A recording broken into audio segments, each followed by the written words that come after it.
দেশ এবং দেশের বাইরে থেকে সকলের প্রতি আমার আন্তরিক সালাম। আসসালামু আলাইকুম ওয়া রাহমাতুল্লাহি ওয়া বারাকাতুহু। তো আমাদের সামনে ঈদুল আজহা। আমরা ঈদুল আজহাকে অপেক্ষা করে এই কুরবানি এসেছে আমাদের আদি পিতা হযরত আদম আলাইহিস সালাম থেকে হযরত ইব্রাহিম। মূলত আমাদের কোরবানি এসেছে আমাদের জাতির পিতা হযরত ইব্রাহিম আলাইহিস সালাম থেকে। আমাদের জাতির পিতা হযরত ইব্রাহিম আলাইহিস সালামকে আল্লাহ বড় বড় 9টা পরীক্ষা নিয়েছে, তার ভিতরে এটা একটা। আল্লাহ তাআলা 90 বছরের মতো সন্তান দেয় নাই। এরপরে তিনি আল্লাহর কাছে দোয়া করলেন, আল্লাহ আপনি আমাকে একটা নেককার সন্তান দিন। আল্লাহ তাআলা তো দোয়া কবুল করলেন এবং একটা নেককার সন্তান দিলেন। দেওয়ার পরে আল্লাহ তাআলা রব্বুল আলামিন এবার যখন সন্তানটা হাঁটার মতন হলো, হাঁটার মতন অবস্থায় মানে বাবার হাত ধরে যখন হাঁটতে পারবে 6-7 বছর বয়স, তখন আল্লাহ তাআলা নির্দেশ দিলেন, হ্যাঁ ইব্রাহিম তুমি তোমার সন্তানকে জবাহ করো।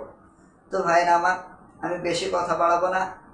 ঈদুল আজহা যারা কোরবানি দিচ্ছে, যারা চেষ্টা করেছেন, কোরবানি কিন্তু দেওয়া যাবে 3 দিন পর্যন্ত। কোরবানির দিন, তারপরের দিন, তারপরের দিন, এই 3টা দিন কোরবানি দেওয়া যাবে। তো ভাইরা আমার, কোরবানি দিতে পারবেন আপনি আপনার কাছে যদি নিসাব পরিমাণ টাকা থাকে।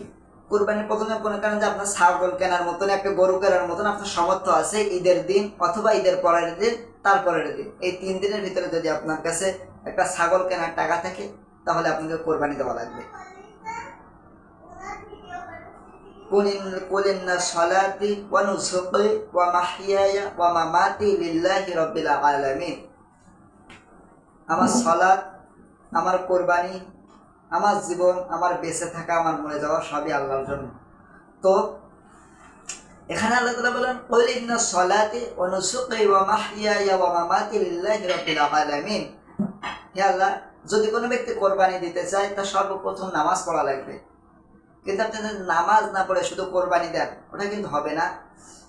আপনি আল্লাহ তাআলা আয়াতে বলছেন কুল ইন্না সলাতি, আল্লাহ তাআলা প্রথমে সালাতের কথা বলছেন, এরপরে বলছেন ওয়া নুসুকি ওয়া মাহইয়ায়া ওয়া মামাতি লিল্লাহি রাব্বিল আলামিন। আমার নামাজ, আমার সালাত, আমার কোরবানি সবই আল্লাহর জন্য। এই জন্য এই যে কোরবানির গোশত, মাংস, এগুলো কিন্তু সব কিন্তু আল্লাহর কাছে পৌঁছায় না। আল্লাহর কাছে পৌঁছায় তাকওয়া, খোদা ভীতি। আপনি যদি খোদা ভীতির তাকওয়া আল্লাহর কাছে অর্জন করতে পারেন, তাহলে আপনার কোরবানিটা কবুল হবে। আল্লাহ তাআলা রব্বুল আলামিন বললেন, যখন মানুষ কোরবানি করে তার মনের ভিতরে যে পশুত্ববোধ আছে, হিংসা, রিয়া, অহংকার, এইগুলো কোরবানির সাথে সাথে তাদের মন থেকে বের করে দিতে হবে। এটাই হচ্ছে কোরবানি থেকে আমাদেরকে এটাই শিক্ষা নেওয়া দরকার। হযরত ইব্রাহিম আলাইহিস সালামের পুত্র হযরত ইসমাঈল আলাইহিস সালাম, যেখান থেকে কোরবানির সূচনা লগ্ন, পৃথিবীর সূচনা লগ্ন থেকে কোরবানি আছে। এখন আমাদের গরু জবাই করে দেওয়া, গোশত খাওয়া, এটা না। এখান থেকে আমাদেরকে 2টা শিক্ষা নিতে হবে। 1 নম্বর, মনের ভিতরে যে হিংসা, রিয়া, অহংকার যেগুলো আছে, এগুলো বাদ দিতে হবে। বাদ দিয়ে আল্লাহ তাআলা বলেন আমানুত্তাকুল্লাহ, ইমানদারেরা সবসময় আল্লাহকে ভয় করে। এই জন্য আপনাকে আল্লাহকে কোনো মানুষের নামে কোরবানি দেওয়া যাবে না, শুধুমাত্র আল্লাহর জন্য কোরবানি দিতে হবে। এখন অনেক মানুষ আছে কোরবানি যখন গরু জবাই করতে যায়, ছাগল জবাই করতে যায়, তখন ওই মানুষগুলা এত বড় বড় লিস্ট ধরে দেয়। কিন্তু না, কোরবানি শুধুমাত্র আল্লাহর জন্য হবে।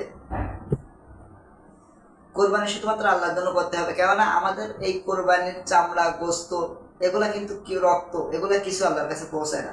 শুধুমাত্র পৌঁছায় মানুষের তাকওয়া, খোদা ভীতি। যদি আপনার ভিতরে খোদা ভীতি, তাকওয়া থাকে, আল্লাহ তাআলা এই ওসিলায় আপনাকে মাফ করে দিবেন। এই জন্য দেশ এবং দেশের বাইরে থেকে যারা দেখছেন, সকলের প্রতি আন্তরিক সালাম, ঈদের শুভেচ্ছা। আসসালামু আলাইকুম ওয়া রাহমাতুল্লাহি ওয়া বারাকাতুহু।